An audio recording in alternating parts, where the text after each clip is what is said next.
Chers amis, fidèles internautes, vraiment merci beaucoup na bande connu surtout au Bozola Nangai partout là où vous êtes. Toujours Nazali wana o yabino aime les serviteurs nabino na yaka toujours kopé sabino sango soki na yoki nungu partout au Nazali awa na États-Unis d'Amérique. Ngai comme nanga Elvis Salomba bosi bo misali nanga déjà boyebi ba numéro za ebele mais lelo toza na numéro mosusu ya sika nde na ko découvrir bande konyo surtout ngana bino tokoluka toyiba Elvis Salomba alinga sola nini lelo donc na pesi bino le susumbote mingi na batutu bo pesa nga confiance ou bo pesa nga chance pour na kotala nga na site o na likaka pour esalanga bien pour na lia pe pour na zolia wana donc musala na ngande yango musala ya TV ndenge ba musicien balbake no balanga nzembo bango baliaka na koyimba so toliaka na koloba kopanja sango alors lelo boka mote nazana musali na nzambe ya munene na kombo ya révérend responsable autokoloba révérend Philippe ngala bien qui est responsable c'est un monsieur très responsable azana ba engagement belé et aza awa na États-Unis d'Amérique et na kopesa ye maloba to sola na ye soki lelo alinga sola na biso nini na bina ministre o to bongola masolo to kolbake no bana na nzambe eza sous n'importe qui parce que o le banzambe ko betaye zala scotché landanga ye Elvis Salomba na ministre oyo nazali wana toujours accompagné na bande konyo surtout o bolinga biso donc junior makolo grâce now ndi toujours zala na esika o toza visible partout bande ko tozola na biso pour na monopoliser maloba te na kokende na kopesa maloba na mosali na nzambe à se présenter toyeba ngana bino parce que ngana yebi déjà moi na pesa kombo na ezate na pesa communiquer moko mais pesa identité ne mobimba vraiment pour na bandiko na pesi bonjour révérend bonjour papa Elvis vraiment eza esengo mingi bandiko o bazolanda biso monde entier bana ya Europe bana ya États-Unis d'Amérique bana ya Afrique Océanie partout parce que tous en voix ya internet parce que yangonde ils en ba solo même les lobanzambe bino bozotika la sima bolinga côté ya kaka na église mais bobosani kino peut-être bana na nzambe beli ba kozala capter à travers nzela ya technologie tout ça na ngolelo parce que pour na to milateo o se présenter bayo ozanani outi wapi. Eh ben, je réponds au nom de Philippe Torrent Makanda, Nazali, pasteur responsable de la communauté, donc de l'Assemblée des Saints, Sion Tabernacle, tout ça na Kinshasa, tout ça payé puis pas Mususu. Mais les lots, il y a un zamba salibi songolo, je crois na tourné mon to tourné pour na évangile. Alors tous à la paix nabino lelo na mboka nabino voilà pourquoi to sepeli ko ndima invitation nabino ko yamba mape ko lobana par na nzambe moni église lobi eza komoni ni communauté comment ensemble de saints ensemble de saints bon tout celui qui a reçu la parole est saint selon les écritures. Donc même à Tangani Nazabe Suga Nazuli Lubana Yambi Lubanza mais commissaire. Exactement parce que le Seigneur a lobby il dit ceci, vous êtes pire à cause de la parole que je vous ai annoncée. La parole que nous avons reçue fait de nous des saints. Quoique nous ne sommes pas encore parfaits, mais nous sommes des saints parce que nous avons reçu la pire parole. Alors maintenant, nous luttons donc d'atteindre la perfection pour y arriver à la stature parfaite. Il y a le Messie. Il y a un Tobengami, Basanto. Merci pasteur, merci révérend. Limbisanga vraiment na pasteur mais bien de boyebi ko différencier. Ils appellent ma bête ceux qui obengi pasteur parce que tout ça musala en tant que berger, ils ont ma bête. Bako benga pe évangéliste babengi pasteur, bako benga pe na sens ils ont na pasteur ou na grâce pastorale. Ils appellent na pasteur ça la fonction pastorale comme étant berger. Mais néanmoins, il n'y a qu'un seul ministère, mais qui a 5 grâces ministériel, c'est-à-dire les autres sont comme, mais ministère, c'est la Rafika Amoko, selon la Bible. Merci, révérend Philippe Touran. Donc, Bandeko Nye surtout Bazola Nabiso. Faut balinga bayiba. Mais pourquoi il faut que ça s'ambela? Pourquoi prier? Objectif de la foi, que Sambela, c'est une bonne question. Oyotuni, na moi so ko pesingata na ko ki ko expliquer bien ko Sambela. Pourquoi ko Sambela? Eh ben parce que belé ba Sambela mais déception, wa Sambeli, exactement. Sambeli, mutazo kufa menzamba zo sala espoir kaka donc na éviter. Donc, na koki koloba na bamboka to uti mboka na biso pe généralement aujourd'hui et ça le message moko est embrasé donc nani Afrique et ça message à prospérité. Message à prospérité, je peux aller un peu plus loin pour dire que et ça message moko d'enfer. Et ça message d'enfer, yaka ko pambolama, yaka ko zwa libala, yaka ko bota. Alors, tu baye pour apambolama. Mutu musu baibisi une église baibisi que non, ba station bo batun ba sambela. Il faut qu'il ndekoluke lungi na nzambe. Azo luke lungi na nzambe pour la station wana, c'est bien. Nzambe abenga ka batuna ba différentes manières pour baye panaye. Mais ce qui biso token d'évangélisation en tant que basai na nzambe, on doit présenter quelque chose de très important et pas batuana. Alors to sambela kate pona ko mabala ba te belé ba sambela en église bon plus par ba ndeko ba se belé je peux dire que à 90% ba sambela pona ko mabala ta mususu mingi donc moi na frère moko une église parce que ça na mpiaka yango na ayi ko sambela si ko solo bi révérend que to sambela kate pona ko mabala mais si ko faut ko sambela pona nini. Merci beaucoup. Toujours sambela te pona ko mabala frère Elvis to sambela kate pona ko bota sambela kate pona ko mapango. Toujours sambela j'aimerais kotanga yango totanga Bible soko ko permettre nga problème était déjà le banzambi aujourd'hui mukanda ya Jean chapitre 6 alors soko tozu yango na kotanga ngo nyonso mobimba te mais les frères bazola na biso bakoki kotanga na place na biso ba comprendre penser mais tozoa juste quelques versets pour nous ramener biso. Mais dans cette histoire, les disciples batamboli na nkolo, batamboli quelque part nkolo a changé langage. Ozomona, tant batamboli qui na bango fait Elvis, Bible les autres c'est plutôt que nkolo a sali miracle ya mapa bali. A sali miracle ya bisi bali. A sali yango plusieurs fois. A biki si ba malade, batu ba biki, a fongoli si ba aveugle miso, ba boité batamboli, ba wepe ba sekwi. Mais comme quelque part à lui, non, celui qui ne mangera pas ma chair et qui ne boira pas mon sang n'aura pas la vie éternelle. Bible et le but que les Saintes Écritures témoignent que ce qui était le but, c'est tes paroles et dire qui peut l'entendre. En d'autres mots, qui peut les comprendre. Bible bila mukolo wana ba tebele ba zonga ki babi ba disciple bila na tambola na nkolo ba tikaye. Parce que comprenant que non, celui qui ne mangera pas ma chair et celui qui ne boira pas mon sang, c'est que l'igni kolobanini place on a. Nazo ya ko expliquer boye que c'est-à-dire celui qui mangera mon sang, celui plutôt qui mangera ma chair, celui qui boira donc mon sang aura la vie éternelle. Donc kolo atali si bango boy. Ce n'est pas pour le miracle que vous devez me suivre. Ce n'est pas pour le pain ou le matériel que vous devez me suivre. Ce n'est pas pour comment dire, des guérisons que vous devrez me suivre. Mais vous devez me suivre pour la vie éternelle. Donc, au moment que ce nazi passage, j'aimerais n'attendre pour que réponse mon bien aimé Pierre, Azopé sa Nalikambongo. Nazi Jean chapitre 6 verset 66 n'attendre na 69. Je vous en prie.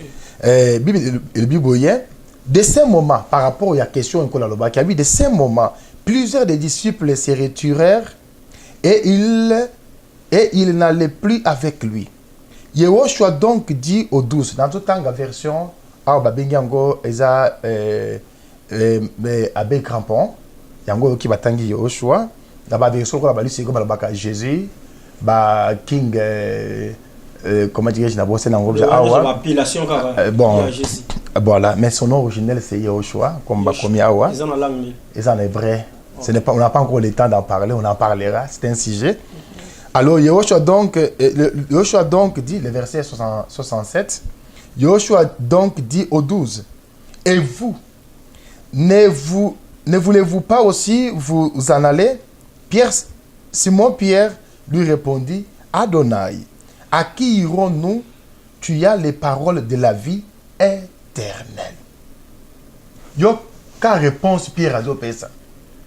À qui irons-nous? Parce que c'est toi qui as la parole de la vie éternelle. Donc Pierre, tant que ke bolia musuni nanga, bomela makli nanga étonné yete.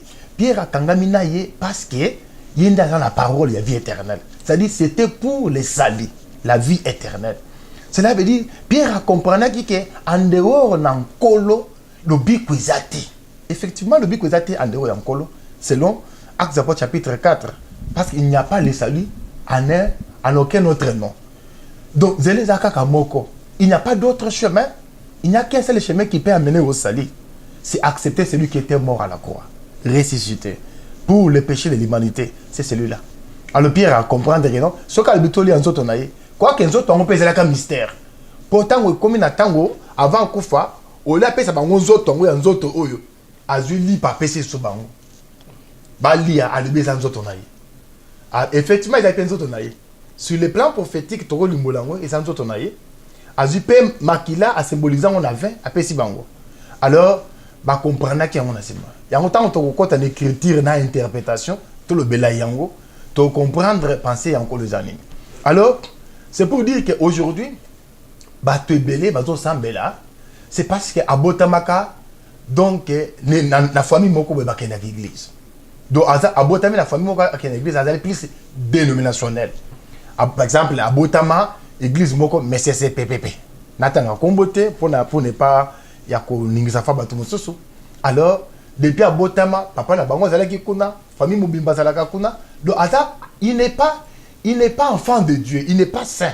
Donc aza dénominationnel. Yango moni soko tangi comme église na bango mega ko critiquer yango.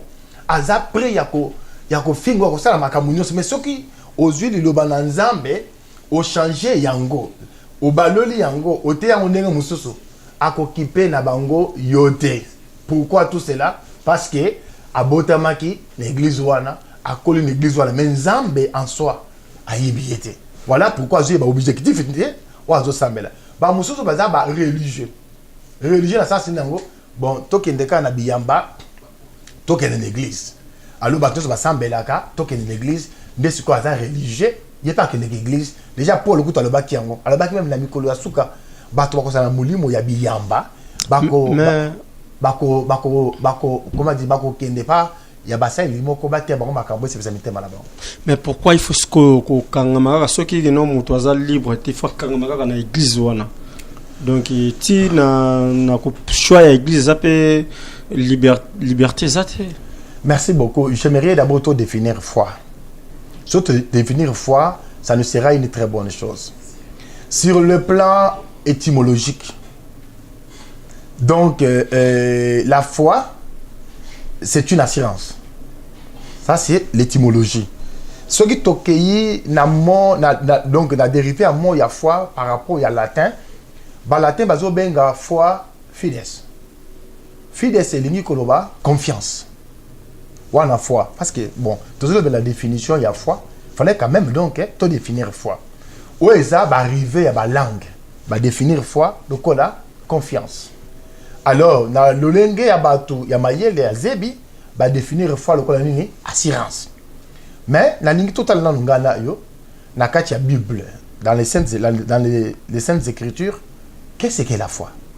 Tu définir dans la foi, pour tout l'objectif, bien il y a foi. Parce que, on a dit en tant que mouniango, toujours on a l'icolo. Mais, na katio malobate révérend, avant, to kota na sujet na biso vraiment pour nous kana ko expliquer bana na nzambe ou bana na banda ko héros pourquoi il faut que pour na église eh ben pour l'église ils appellent très important parce que Pour l'église, toujours pour par rapport à bâtiment. Toko tonga bâtiment ya munene qui toko torone yango, mais si dans cette église là, il n'y a pas l'offrande de la croix, l'offrande de la croix, c'est le Seigneur mort ressuscité, Yehoshu Hamashiach. C'est lui qui est l'offrande que Dieu a grillée. Selon le livre des Hébreux, on dit ceci, tu n'as pas à griller ni sacrifice. Offrande, vous avez révérend Moussa Nzambe. Eza ya mabonza ou bien offrande ya ndenge na bandi eza libonza eza mabonza ya mbongo to pesa ka l'église te offrande do babonzela Nzambe. OK. Nati nini obonzela ye? Nkolo nde babonzela Nzambe. Nzambe mi bonzela nkolo ye moko. Est-ce que bazolo nanga bazo comprendre? Bazo comprendre makambo bazoloba. Ke bonzela Nzambe nini? Te na solo ba offrande na ko tia dimanche na kati ya panier. Voilà. Alors na kati église offrande o Nzambe apesa pour la humanité. O ba bengi bwana ya mpate. Asa offrande. OK. Bwana mpate asa offrande. Donc l'agneau qui était mort pour l'humanité, c'est l'offrande. Alors maintenant, dans une église, on doit trouver l'offrande qui est Adonai, qui est Yehoshu Hamashiach. Il y a un sacrifice de la croix. Parce que ce que zongi na mukanda ya nani ya tokena mukanda ya Exode chapitre 25 okomona ke Nzambe tango zo senga batonga tabernacle. Nzambe azali ko exiger offrande ba batonga tabernacle. OK. Donc tabernacle mobima ndenge tonga makeza offrande. Moi un peu tout le bela offrande pesa si je munene otoko pe ko débat. Voilà ta prochainement mais OK. Na kato malobate. Nzambe azolo baboye ko senga offrande tango offrande ko ya Nzambe déterminer offrande lobi. Alors boko tongelanga sanctuaire na kovanda kati na bino tango tozomona offrande yango tomona ikomi mutu parce que Jean tango azotala nkolo alobi voici l'agneau de Dieu qui ôte les péchés. L'agneau a été donc destiné comme une offrande d'expiation. Il fallait qu'un nkolo akufa po akoma libonza ya Nzambe yango monata de quoi kufa que son âme repose en paix ale moloto ozali mbeka oyo Nzamba ndima bien nkolo. Alors maintenant c'est-à-dire ye kolo aza offrande wana aza parole omoni kolo aza offrande aza parole pire aza parole révélée kolo wana. Alors maintenant esika wapi bato basangani et que ba témoigner nkolo ye offrande ya solo ba témoigner parole ba enseigner la pire parole Nzambe aye yango nde ezotindika biso topona masanga parce que wana répondre na question lokolo katakinga yango nde tinde biso topona masanga papa soko ke na kati ya lisanga moko oyo balobike tango tozaki na papa na nani na Kikwiti totambole papa banaki koloba tokati sikoyo na mai na mai ndombe tobandi kokita tokomi kote ya Chikapa papa banaki koloba bayebisi bino ke loba na Nzambe yango wana bino pe bovandi wana te. C'est pourquoi yango ne dutine de biso to pona masanga. Mais Paul dit quelque chose de très important. Pour se permettre ngai na tanga yango na 1 Corinthiens si je ne m'abuse pas comment dirais-je, chapitre 15. Je vous en prie, pasteur. 1 Corinthiens. Et tout le canon de Paul. N'avez-vous ce peu la Bible? Pourquoi pas? On a Moussa Nzambe. Alors maintenant, ce qui est la Bible, je crois que le verset retourne dans le lelo, aux anangos parce que, comment dirais-je, alors, 1 Corinthiens chapitre 15, verset 1er, Nathan Yangotina de. Yokandenge frère Paul Azoloba. J'aime frère Paul. Yokanda Zoba. Alors, je vous rappelle, frère, l'évangile que je vous ai annoncé, que vous avez reçu, dans lequel vous avez persévéré et par lequel vous êtes sauvés. Donc, dans l'église, ce qui nous sauve, c'est l'évangile que nous recevons.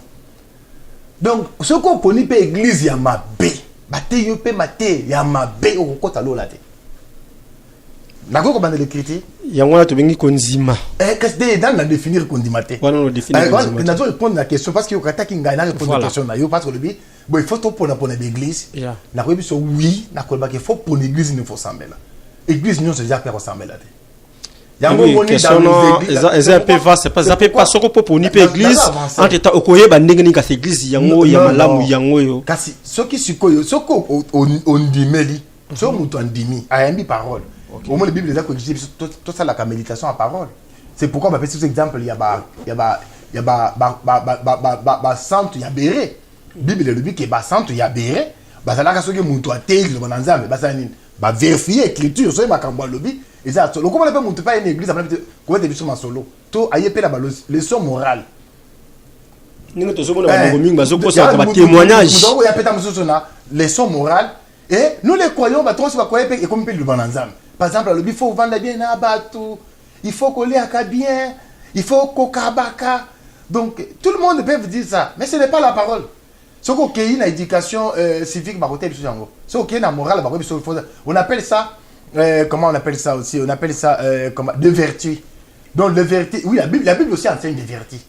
Mais alors, il faut qu'on il faut qu'on se nous sommes préliminaires au milieu déjà. Donc, et puis, alors, c'est pourquoi dans nos églises, ceux qui ont été le bananzam, étaient au bété sur solo, tout ça comme bon. Ce qu'il faut pas offrir, parce que Israël a dit qu'offrir pas Nzambé au son de la trompette. Ce qui trompette est sonné, mais Israël a bondé les Nzambé. Ce qui trompette est sonné, Israël a bondé les Nzambé. Ce qui veut dire que ceux qui ont qui parole était, au bondé ce qu'on n'est pas, c'est Dieu n'est pas glorifié. Alors, au bondé la nîmes. Mais permettre un gars au fond aussi une parenthèse monnaie, permettre un gars de définir selon la Bible la foi. Merci pasteur na permettre nga pena tikala ko présenter le jusqu'au yebisa bandeko bazolanda biso siko ba côté siko na ligne na minute OK non nazana révérend Philippe Tora Makanda Makanda oboyebi donc za kombo ya teo ndo ya nanyote révérend Philippe Tora Makanda yende tozana azo panza liloba na nzambe na minute oboyo kapo bino bat na tembe konzimezate espoir ici là.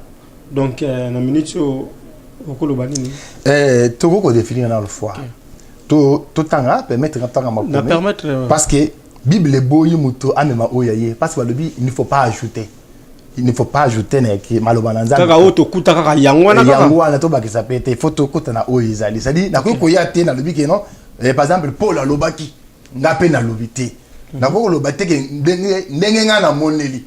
Na liloba na nzambe ko komema ba raisonnement na yote ndenge nga na moneli to na ndenge na ngai te liloba na nzambe zape sujet surtout sur l'écriture et son interprétation au comprendre que comment écriture ça la capé interprétation na ça la magandeni na ma si jam nene photo bête la émission parce que yebi que non oh to kuti yango ba le bible mais ezana tu dirais droit moko boy interpréter ndenge mususu de confusion ba na nzambe bazo baté comment qu'on se placer ko le bi que to le balango je crois que non pas dans le loté na bi prochainement voilà au kanganga pour na ibela pour être eza ba sija makas écriture l'interprétation là tellement vaste offrande oyo qui a on appelle tellement vaste et même un peu rédemption eza vaste eza tellement vaste mais n'attendre pour définir foi pour comprendre penser pourquoi l'objectif de la foi pourquoi tout que ça là c'est ça non il y a une question à tout le OK monsieur ba le même ba osambela mais bino bozo ya kaka geno vous bosambela donc espoir bon tout définir nan tout tanga OK natangi romain excusez-moi Totangi Mukanda Romains chapitre 10 verset 17 Tokandenge Toti Kolanda définition étymologique l'étymologie est le bénin et l'obi la foi est ça assurance alors Totangi va dériver ya moi aussi foi dans latin va l'obi fides et la question est confiance mais yoka ce que Bible ndenge de définir foi au monango parce que ba topé ba ça la confusion makas au moins la batebele au retour naïke au sambe la cabine à sambe la katata au sala combien de temps dans la 36 ans aux heures baptême au la baptême de pour la baptême les années et ça ba juillet ba dindissé na mai tu ba bimisié des baptêmes mais okande yangote selon la Bible définition baptême et ça kaka côte na mai wana est symbolique et ça significatif et ça très significatif et aussi très symbolique tant ba dindissé mutu na mai ba bimisié très symbolique très significatif. Mais baptême en soi ezaka na maïté parce que somo tokeka ba dinise na maï yango ngoni Pierre quelque part azoboy Pierre alobi baptême wana eza maïté pour na kolongola salité en soto mais akiti na ça le bisa engagement d'une bonne conscience donc le baptême par la définition biblique c'est un engagement d'une bonne conscience donc mutoko kende na maï ba dinisier mais soki nano azu ekateloté alobi que non ngai lelo ina conscience c'est ce que zati na nous êtes engagé fi na ngai panzambe yango monde lelo e muto asambelaka azapena ndenge moko na muto asambelaka au moins moto asambelaka fingi ou asambelaka pete ya fingi moto asambelaka te lolendo ou asambelaka pete lolendo dozomona ke lelo eza pasi mpona koidentifier bana na nzambe parce que okomona kaka ezaka ndenge ndenge omonaka omoni kaka bato batondisaka stade kaka bango moko andi batondisaka yango mpona bilima batondisaka yango mpona vita bakotondisa yango mpe kaka mpona nani mpo baza bamourir ya foot mais mpona kodéfinir bango mpenza ekomi mpasi lelo lelo ya confusion mpona ba qui est enfant de Dieu qui ne l'est pas alors mais to définir na foi ok Romains chapitre 10 totangi verset 17 mpona kodéfinir la foi. Ainsi, la foi vient de ce qu'on entend. Et ce qu'on entend vient de la parole de Hamashia. Cela veut dire Christ. Donc, la foi vient de ce qu'on entend. Ce qu'on entend, c'est quoi? C'est la parole. C'est pour dire quoi? La foi, c'est la parole. Si la foi vient de ce qu'on entend, c'est la parole. Cela veut dire que, donc, parole, c'est ça la foi. Les racines, c'est la parole. Alors maintenant, tant que tu sembles la Nzambe, il faut te dire que la parole, selon Jean chapitre 1er, le bien que au commencement était la parole était avec Dieu, et la parole était Dieu. C'est-à-dire tant que tu as l'église, il y a différence au semble. Fais le bisou le comment quoi. Qu'on semble Nzambe, qu'on fréquente une église et que ça n'a qu'on dit Nzambe. Il y a des gens qui fréquentent les églises. Mais ben dimela nzambe te. Donc on fréquente l'église, on a kombola en église, on a yembela en nzambe mais oui, na biso ke ezala bato ba bato ba fréquente l'église. Mais atikana na kondimela nzambe te. Et puis ba benga epeka asambela. Parce que bato wana azo fréquenter l'église aussi lotana na ndimela nzambe te, aza prêt pour que un jour makambo lekeli akotinda kwa banganga. Akeye pono mobali aboya ki asambela ka babise no ozoke na musika mama moko azala côté kuna akangelo mobali po abimate. Konzima mukie. Ba wana ayaka na église. Mais bakangela mobali na mulangi mobo ba bomba na ndako na. Mais ayaka ni l'église, ça dit cette personne fréquente l'église mais il n'a pas foi en Dieu. C'est pourquoi tu l'objectif de la foi selon Jean chapitre 6 ezali oyo donc Pierre a qui n'a répondre encore toko kende wapi parce que c'est toi qui as la vie éternelle. Attention. Tika na kanga parenthèse mon afongola ki. Na bi to semble arrêter pour la mabala. Pasteur Philippe aboyi mabala te. Vous comprenez? Le mariage est aussi notre part. On appelle ça ndenge peka ya Afrique na ndenge ko peka fo semble la bona libala passe. Nana, oui, na avancé. Ah, exemple non. Ah, on peut ça pour. Ah, peut-être je mon appelle que non pour muta zo libala fa semble là. Bon, ah, on continue mabala. Différence c'est ça pas les choses. Mabala pesa parce que Afrique, parce que l'Afrique ba pauvre mabala car les gens ne se marient pas. Mais pas si peu au capé que non. Bah divorce que nani que mabala. Ah, vous appelez bah divorce. Pas que mabala parce que ah vous allez ba to mabala ni na tongo na poko li ba de kufi. Ba to mabala ki lundi, dimanche pe li ba de kufi. Et puis et ça non normal, même l'église on en parle pas. C'est ça non normal. Pourquoi? Parce que en réalité pe li ba la bon to font la parenthèse c'était li ba les apôtres. To zonga kasina le selon la mission. Faut to bungisa to bible avance. Na kata foi le lovo mboma makonzima ne ngwana nde bando mona gineti ba frère gelo munzelingi abika no na bonzima lobi na okende États-Unis ti ekokisa mape. Mais mingi pe banda ko ta espoir na ko voyager na ko sala boye kaka nengo lobaki wana pe mais ti déception na suka limbi na mais foi ngo to zala na foi la Bible bazo présenter des fois. OK. Et ça na foi qui est de la parole et ça peut na foi où il y a espérance. Hébreux chapitre 11. Ce que j'ai Hébreux chapitre 11 verset 1 Hébreu wana ezana katia Romains chapitre 10 verset 17. Parce que oyo andimeli et pas Nzambe. Alors azaka kana promesse ya vie éternelle. Parce que Pierre peut quelque part tambola ki na nkolo a s'arrêter à le Bible. Écoutez, nous avons tout abandonné hein? Ce que tu besoin à Pierre comme tout ngizate. Dans le siècle présent, on reçoit centuple. Pensez que l'avenir, la vie éternelle. Mais attention, mais il y a un côté primordial. Il y a un moment où Paul tango aketi quelque part à l'objet pour la moi en Nzambe azo eloko rolia azo elamba kolata ça lui suffit. Donc nakati ya forme mouton ndimeli frère bis mouton ndimeli Nzambe. Donc akoki lokola ya Nzambe ako tika toute sa vie à beauté. Nzamba pesi bana ta le minke mon Nzambe. C'est ça mouton ndimeli. Aki pas banganga te. Yo alliance nega na nzambe na ye. Alobi aibi ke nzambe na pesa kabana. Pour nzambe pe oui, excusez-moi surtout en Afrique hein, awa pa ba mindele et c'est au tamboli. Vraiment dengue na saluer pasteur Peter. Vraiment God bless you pasteur Peter. Omoni et pas ba mindele. Bon par exemple l'église à pasteur Peter n'a trouvé que il y a eu quelqu'un oya sengi na bonde nzambe. Parce que ba bête que plusieurs témoignages les colo ya bangolo nzamba zo sala. Les colo que non azo botate. Mais au moment que na mobile na moi si bakangama na l'église baza joyeux. Ils n'ont pas d'enfants mais baza joyeux pour ba yebi nzambe. Donc nzambe a pambola ka sara na stérilité. Bibi lobi ndengwana. Nzambe na permetaka que Rachel a la stérile. Bon, stérilité nous c'est ba démonter. Alors somme da stérile, ala stérile ba ne ko bengana. Donc mutu pe so par exemple mutu engagé vie na yepa nzambe. C'est ça dimension plus élevée à foi. Peut-être que le Bélango par rapport à la vraie délivrance. Surtout la vraie délivrance.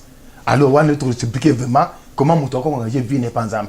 Parce que la dimension le plus élevée dans la foi ou dans l'espiritisme ou dans le spirituel pour la mutu nyon soyez bi il y a spirituel les gens mutu azo vie na yemo comme pèse. De conscience na obi que non ni pesi non mutu famille pèse c'est-à-dire mutu dimension plus élevée ya foi, dimension plus élevée ya spiritualité. Et ça mutu foi comme yemo ko sacrifice. Yango moni bato bakena musika oka alors bakotaka basias mona kotaka bakombo na bangote pour basias sango to mama oki wala baki soki 50 ay kokia okufa asinyaki bongo kuna. C'est ça la dimension le plus élevée. Donc si mutu comme la dimension wana asa pesi vie na ye. Donc le côté de son importance. Babanga appelle wate ya bataba église wana. Deux dimensions où la piango sengele biso atteindre donc to sambela kanzambe par rapport il y a comment dirais-je il y a batu ne va faire véhiculer message to sambela nzambe pour la vie éternelle. Donc ce qui veut dire ce qui nzambe lelo ngala sambelier apesinga imbongo ya kosomba building na sombe building to ya kotonga yango na sombi yango ce qui pas apesinga te na lui gloire à lui nzambe apambola. Oui, mais pour nous faire vis, Zamba déclaré qu'Abraham père de la foi. Ce n'était pas parce que Abraham azalaka kozelaka mwana. Té. Bah tu peux battre autant bien écrit mwana. Je crois ça doit être na mukanda ya Genèse hein? Genèse chapitre 22. Genèse chapitre 22, beaucoup tangango, bobanda verset 12 hein, pour quitter dans Zambé a commis ça qu'Abraham père de la foi. C'est parce que tant Zambé a essayé Abraham pesanga moine. Abraham a ça moine hein. OK. Zambé a dit Abraham pesanga moine ou ton unique que tu aimes. Alors ayoki Zambé. Azui moine na kene ko bonza. Sacrifié. Alinga bo moine. Anja bimeli non ko bo moine te. Yoka ne Zamba lobi. Na moni ko olinga kanga otosinga. Fonde yangwana. Yango moni tango kolo azobota mabalobi ke mwana aye akabola papa na mama akabola mwana na papa na bango akabola bokilo na nani na bokilo na ye pour nani nango c'est-à-dire quand quelqu'un est dans la pure parole oko ya ko mélanger de n'importe quoi te et aussi mbate.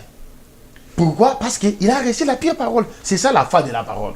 Alors maintenant ozomona ke tango Abraham abanayi koyoka nzambe pe a exécuté ma commandement.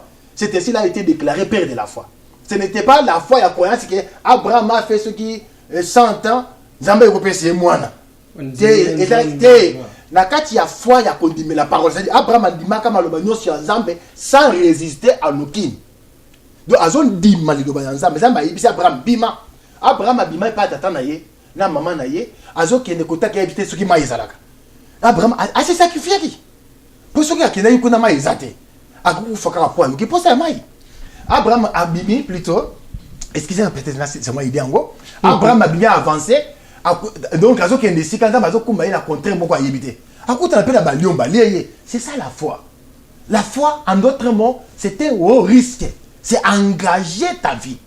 C'est cette foi-là qui peut nous sauver. Engagez-vous en quoi? Dans la parole. La foi c'est la parole. Ça quand quelqu'un aujourd'hui fréquente une église et que la parole n'est pas en soi, il ne sera pas sauvé. Il n'est pas même enfant de Dieu. Faites-le se comprendre en gros. Quand quelqu'un n'a pas la foi de la parole, il n'est pas même enfant de Dieu. C'est pour te dire quoi? Parce que Jean chapitre 1, ce qu'on va dire verset 12 au matin, à tous ceux qui l'ont reçu, à tous ceux qui croient à sa parole, il leur a donné le pouvoir de devenir enfants d'Elohim. Donc ceux qui montent en demi-parole de terre, comme à tous ceux qui l'ont reçu, il a reçu qui? Le Messie. À tous ceux qui croient donc dans sa parole. Alors il leur a donné. Tu vas recevoir la nature ou l'adoption de Dieu, l'adoption de devenir enfant de Dieu, lorsque tu accepteras la parole pire en toi. Ceux qui ont dit parole pire, on a dit que non. Yehoshua Hamashia est mort ressuscité à la croix pour le péché de l'humanité, alors tu ne seras pas sauvé. Non, bah ça question moko pour tout mo kende na kushite révérend. Oui bi ki nga na zona konzima. Na pesa exemple mo simple. Na osambela nzambe na tse konzima vraiment. Mais est-ce que foi wana ezana détermination te? Problème sur moi. C'est-à-dire quoi? Non, na osambela nzambe. Na zada na konzima ke non nzamba ko sala pona ngabo et pona vie na ngabo pour na boye. On a tout na pour problème ya timing, détermination ça la raté. Donc yo za la na foi libela tina non non, fallait ça kondima non, fallait ça question non malamu. Na osambela nzambe na tie kondima. Te batia ka kondima ne loko moko boye. Kondima la kisi espérance. Ozo yo osambela nzambe ozo espérer. C'est ça. Et puis ça ngasko yo osambela nzambe ou espérer na nini yango pour fixer timing. Par exemple, la ndenge na kozungu sa ona idée ya ndenge nzambe ya pambola ki Abraham. Pour na azela ki mwana azela ki mwana te disons na ndenge ki non avant ki longtemps mais yo le binini non nzambe apesiye mwana pona konzima na été mais pona ndenga se sacrifier ki na volonté wana o yazala ki nango mais ce que ya ona tunisko bo ki non lelo siko ki non pona bandiko oyo ki non azade na konzima azo sambila na ye azana ye na kati ya bana na nzambe na koloba na kati ya église asambila ka salila ka nzambe mais a commis na souka peut-être ya bo moyena ye et loko ya satanda qui peut-être est arrivé. D'abord la kobiso boy l'homme ne peut rien recevoir c'est donc ici bas c'est le ce qui lui a été donné dans les cieux. C'est pour dire quoi avant que comme on a donc ça non na bon ça moi le komoko par rapport à Abraham. Je n'ai pas dit qu'Abraham a une espérance il y a kobota monate. Là-bas qui na kati ya foi il y a parole il y a l'espérance. OK. Mutu so ndi melinkolo parce que Pierre atuna que on a répondu que Pierre atuna que tout tiki nyonso. Tu es ambi yo la parole. To uzwanine alebi centuple paix vie éternelle. Donc na kati ya kondi ma parole et donc na bande on dimeli nzambe bilakeza. Na kati ya liloba na nzambe bilakeza li. So kondi dimeli nzambe akosala boya akosala boya. Tout cela dépend de lui.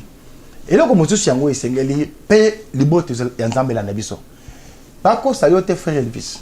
Bisonyonso tokotika laka kozala ba richité. La Bible dit c'est Dieu qui a fait les hauts et les bas.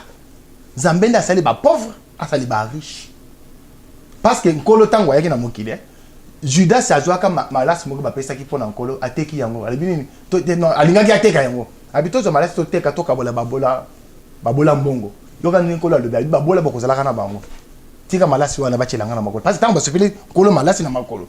Judas asiliki. Comment yoko yo malasi ya talo ebele boye o so pango na makolo bebi sango to teka ngo to zo mbongo na to kabela babola. Pe ba yoko de kotali na Bible ete ba découvrir azaki na makanisi na mabe parce azaki moyibi. Loko na bana ko bomba sanduku ya mbongo ayebaki bateka bacha mbongo na kata sanduku ayiba. Po ba jaki ni bebe bazala na bango moni pa moni biya malamu na kati ya pania ayibi pe. Wana to kangi yango ejo to lebela les services et les serviteurs. Donc voilà. Alors dans l'église. Alors on a kotali sobo. Biso nyonso en tant que moi na nzambe. Moi na nzambe il faut que kukisa wo Paul alobi. Il suffit qu'on l'appelle ça et la main relata. Au moni elike wo ya ke non nzambe, bibi lobi ke comment dirais-je? Tia elike pas nzambe akosala. Mais nzambe lobi ni. Nzambe lobi dans le cœur de l'homme, il y a beaucoup de projets. Mais il n'y a que le destin de lui qui s'accomplit. Nzambe akosala Joseph face à la première ministre en Égypte. Asali siko ya naye, Ribé, premier ministre en Égypte. Basali comme 12 hein. Siko bango nyonso 12 base la premier ministre. Yaya, ngwenda mozaka ka moko. Balinga bana 12 ndenge. Donc Nzambe fala sala ka moko za la premier ministre. Alors allez sa bango nyonso.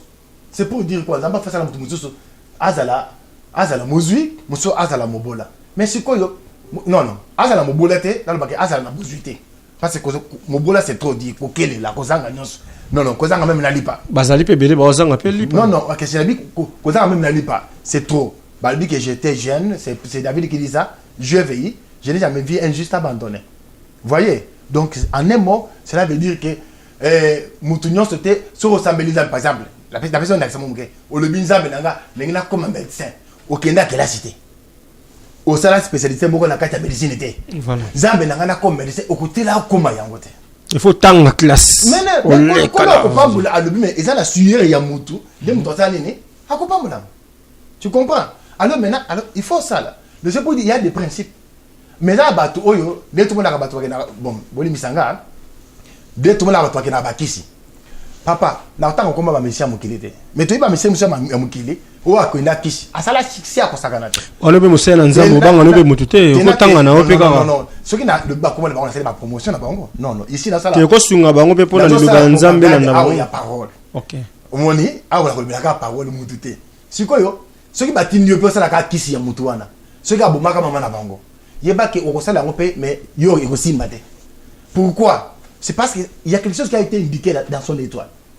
Et ça, le bateau va prédestiné pour l'enfer. L'enfer doit aussi prospérer pour Yekinde. N'est-ce pas David Alobi? Nous ne sommes pas là pour la Yango. Papa, et ça, le bateau, oyo, la rôle va payer, tant la classe à Kosakanate. Mais, dans la trace de la vie, n'a été pas fait $100.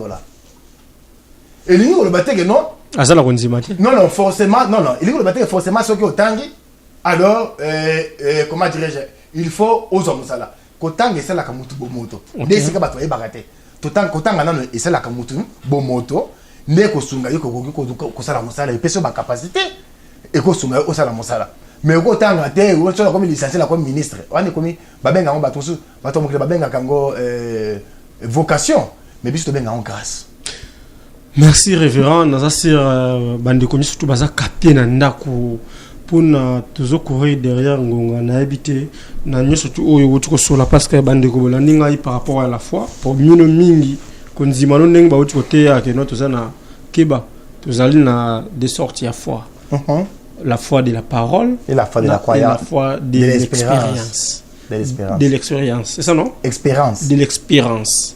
Voilà, donc bande découvre vraiment oh bazo peso confiance babandi ko landao na minute o nanzela ya YouTube na habité soki nini o ko babango anemo pona to komina suka na numéro o ya journée ya lelo dans l'ensemble nous surtout ceux qui ko lokotani surtout mais ko expliquer bango bien. Na moi 2 minutes c'est bongo to désannoncé pour to communication. Anemo na koyebisa bango boye. Tous la ba fréquenter ya ba nani ya ba bâtiment te. Voilà. Ya ba église te mettons di melanzambe. Et donc à liboso. Pe lo rappel joueur na katso to bike no bato mingi c'est une to zaki na Afrique na Congo wana omona église ya Mandala la lilobanzambe ya makasi mais ba beta ngo karam église mo nene boye. Bato azo ya la ko sambele pananyo la ko sambele pananyo mo ke kuna makamo malamu zo bi makuna te. Non non. Makamo mabe. Mais l'église peut bien wana za nango baté parole père mais muto akiko na ke tourisme. Mukolo wana asoma ki la ba kitoko, asoma ki sapato ya kitoko, abina ko beta yango lelo bakomona na église. Azo ya kwa beta ki sapato. Bato bamona. Frère Elvis. Bon, mutuno tuninga leki munene po yambinga mbala liboso mais na jebi soso toke na détail ba tebele muza azawana ba bino savana lelo yo parce que azala kana frère Mambweni bati esimbate le roi jusqu'au sœur Angèle alors tamuso alinga bala toke le dimanche en église azo kende po Mambweni na mona mwasi wana kenai akio sambela te au moins donc ba yamona biso que objectif ya foi zani tozo tondimela parole pour nani tondimela parole pour na kokende na lola. Tu dis la parole pour na komona na te pour na kotonga ba bâtiment te tu dis la parole pour na lola mais bâtiment ça bien oni bisanga ngai na pava marbre na kati église na le bité que non ko na parole était magate mais j'ai pas fait marbre on doit tout na ngongo ko baka na pavé marbre pour l'église ba to la biso alors pour nzambe alors donc il est aussi vrai que aspect extérieur, ça joue aujourd'hui rôle il y a évangélisation pe. Rôle baté non, nzambe kaka mulimu yo pasteur tiki mande fait comme belé boyawa. Alors, wala chemise ya bien té. Alors le baké non, ata bato baté biso kala ke non. Nani les pauvres en esprit car le remercier ta pasteur wana ba ibisaka biso témoignage. Bazalaka na costume 30 costumes à couleur kaka moko 30 chemises à couleur kaka moko kanisi azakana costume moko zo kanisa 30 à changer kango moko chaque ndeto bona basango basalaka. Exactement. Merci beaucoup bana nzambe. N'habité pasteur na ngina pesa yo pe moi liloba suka keno soki nakolo banini. Mosana nzambe soki okoki ko découvrir yo place nini soki mutu bandeko bazolanda biso bazana posa ba kutana na yo ou bien ba luka yo ba mona yo be peut-être zana moi prière moi boye lingo sala peut-être na nzela ya téléphone ou bien contact kutana mutu face face na habité sur cause la message. Je crois bien que présentement tu as en tête tu en a Iowa. Moi personnellement nazo vivre na Cedar Rapide mais bandeko yo pour awa toujours baboli pate etelemi to lengina to camper na base ba centre bazoka to lengina to sala campement alors pour to tonga nani to tumbela nzambe mbeka to tonga hôtel to tumbela nzambe mbeka yango to sali campement. Je crois que eloko to senga na bango eza été bientôt là to kopesa bango émission moko oye ko permettre bango bayo kabiso moni ba sujet belo invoqué awa. Je crois que vous allez les bien-aimés, vous avez les bienvenus. Ou une émission, donc on va dire, OIAP, Nakati, vous avez une émission, les gens malades mingi, alors yondo kama biso kutu Nakati émission, donc émission to intitulé encore à l'école d'Issali. À l'école d'Issali, ils allaient émission moko, to lingi bientôt là, tous à la presque chaque semaine sur donc le net, et puis bah nous connaissons balanda. O baza musika balanda biso bayo kapé de bananzambe est très important. Na numéro de téléphone eza nini? Numéro de téléphone eza numéro à Massachusetts eza 774 297 9900. 774 297 9900 pasteur Philippe Torrent Makanda. Merci na pasteur Philippe Toura Makanda to komi na suka ya émission na biso donc bande konyo surtout o bolanda kingai bande konyo surtout oyo bozalaka na konzima o bosalelaka o nzamba sala pona bino konzima wana neti ba mama na biso ba Laetitia au 5 ozana konzima kino nzamba okokisa akomisa ona 80 ans 90 ans donc il lo banzambe yango to bino il faut sacrifice. Ezate oye na kati na liloba na nzambe oye na kati na église wana fa oyo ko luka intérêt mo be soko zui opesi nzambe mukongo nzamba lingi bongo te yoka liloba nzambe. Merci na sœur Christelle Kusenviko ba mama na biso ba osala poids ya mboko aux États-Unis bazo défendre bana basi na mboka oyo parce que bandeko mingi konzimezate espoir ici là donc tu éviter monsieur na nzambe wana fameza ba déception za mingi na kaya bandeko mingi wana to bana kozwango mukie ndeko nangai Gelor Munzelenge liloba nzambe fulandaka air moko parce que omoni il faut ba pasteur bazala boye po ezala kaka te ke no samedi fête dimanche fête bango yo po mukolo kozala te ko luka ba problème pa nzambe te ke no ngana bateya kingai te zala na konzima lelo mosena nzambe te likambo tali foi bandeko na lingaka bino mingi.